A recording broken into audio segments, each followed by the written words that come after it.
Hey everybody, back with another quick tip. This week we're going to talk a little bit about adding titles in Adobe Premiere Rush. And here you can see I've already loaded in some footage of myself. And what I did is I went ahead and muted that footage so you wouldn't have to hear me talk over and over again. But what we're going to do is add in a little bit of titling so it's not just jumping right into me talking.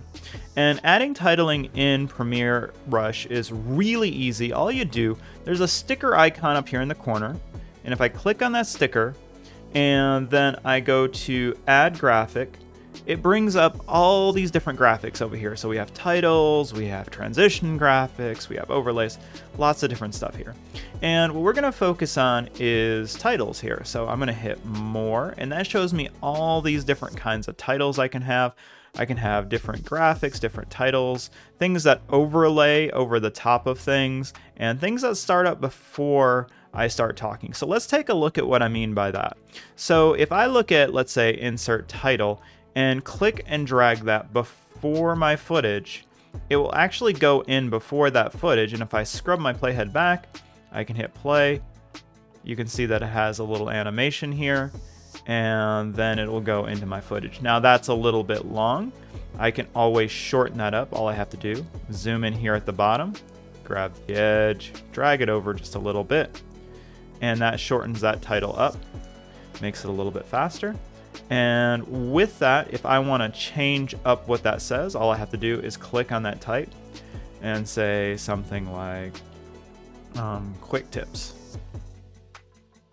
And so now if I scrub that back, hit play, quick tips. And that's still pretty long. So again, I can grab that edge, I can shorten it up. We can always modify this, we can always come back. If I needed to stretch it out longer, I could always do that. Hit play one more time, quick tips, and it goes right back out into me talking. Really easy, really quick. Now, another thing I can do with this, you can see that some of these have kind of a black background to them, and that just means that they don't have anything going on behind them. So if I wanted to use this one to make it look like I was saying something, I could drag this in, but instead of dragging it down before the footage, I can actually drag it on top of the footage here, and it will come up on top of me. Now, with that, that's covering up all of my head. Maybe I don't want to do that. Changing the size is as simple as clicking on the graphic and grabbing the corner, and then I can shrink that down and make it look like I'm saying something. Here again, it's just got some dummy text in here. I can double click on that and say, this is me saying something.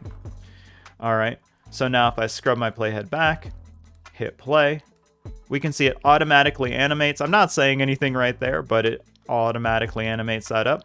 Again, it's too long, but all we have to do is grab that corner, drag it down a little bit, scrub that playhead back, push play, and boom, this is me saying something. Comes up pretty quick, goes away pretty quick. All of the animations, I haven't done anything, it's all automatically there. Now, I want to show you one other thing that's up in here that I use all the time. So right now, I'm still in titles. If I hit this little back arrow up at the top, it takes me back. And what I'm going to do for this is I am going to actually look in overlays here. And there are these different kinds of overlays that you can use on your video. And for this, maybe I want to have something here before I start talking. A fun one that you see in a lot of videos right now on YouTube, this little loading option. And look at this. I try to drag it into my footage. It doesn't do anything because I had to drag it down into my timeline. And so I'm just going to drag it here. And I can actually layer these. So if I want it to be like going over the top of my other graphic, I can do that. I probably wouldn't do that, but I could if I wanted to. And so with this, you can keep adding these graphics to your piece. It makes your work look way more professional. And again, it doesn't take a lot of hard work. All the effects are already built in. So all you had to do is drag and drop. Now, if you have any questions about that, be sure to reach out to us and tune in next week for another quick tip.